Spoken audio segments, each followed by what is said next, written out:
Hello everybody, આજે આપણે છીએ જુનિયર સિટીઝન્સ કાઉન્સિલ ગાંધીનગરની ઓફિસે, જે ગાંધીનગર સિવિલ હોસ્પિટલના પટાંગણમાં અરાઉન્ડ 1000 સ્ક્વેર ફીટની ઓફિસમાં ફેલાયેલું છે.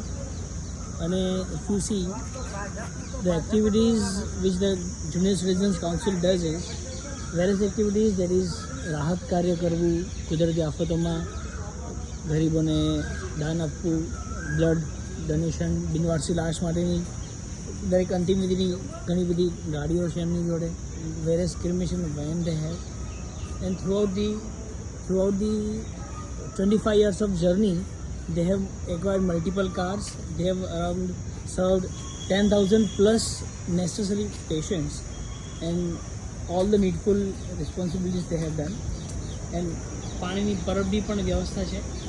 અને આ સંસ્થાના મૂળ 2000ની સાલમાં 19મી મેના રોજ નોંધાયેલા છે.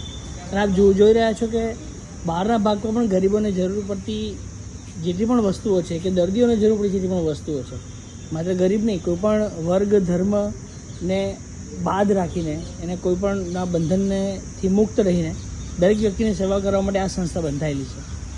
અને આ સંસ્થાના મૂળમાં જનસેવા પ્રભુ સેવાના વાક્યને ચરિતાર્થ કરવાનું મન છે.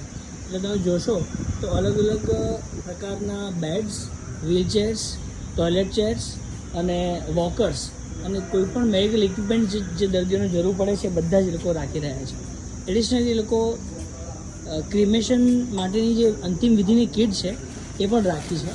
દરેક સંસ્થાના કાર્યકર ઇક્વલી કોઈપણ પ્રકારના હોદ્દાની ધ્યાન રાખ્યા વગર, એનું કોઈપણ પ્રકારનું અભિમાન રાખ્યા વગર એકદમ દિલથી ગ્રાસ રૂટ લેવલ સુધી વર્ક કરે છે. અંતિમ વિધિનો આ સામાન છે, તેમાં અલગ અલગ પ્રકારની વસ્તુઓ હોય છે, જે એમને હમણાં આપણે બતાવશું. તો ચક્ષુદાન, દેહદાન, બિનવારસી લાશ, કોઈપણ પ્રકારની દર્દીઓની જરૂરિયાત અને કુદરતી આફતોના લિસ્ટ સાથે ઘણા બધા ઓક્સિમીટર સહિતના, જેમ કોવિડમાં બહુ જરૂર પડી હતી, તો ટ્રેક્શન પલંગ, એરબેડ, વોટર બેડ, આ બધા જ પ્રકારના સાધનોને સાથે રાખીને આપ જોઈ રહ્યા છો. આ બધા જ આરોગ્ય સુરક્ષાના સાધનો સાથે આ સંસ્થા પ્રતિબદ્ધ અને તૈયાર છે. હવે આપણે થોડા સાધનો વાત વિગત જોઈશું. અંતિમ કિટની વાત કરી એમાં સ્વાભાવિક રીતે આ બધા સાધનો હોય છે. નાનકા પર સખત કંપની ગુજરાત ઝડપર અને સંસ્થા હમણાં જ 25 વર્ષ પૂરા કરીને આયોજન કરવામાં સંસ્થાનું પોતાનું કાર્યાલય છે, જેમાં બધા પ્રકારની વ્યવસ્થા રાખવામાં આવી છે.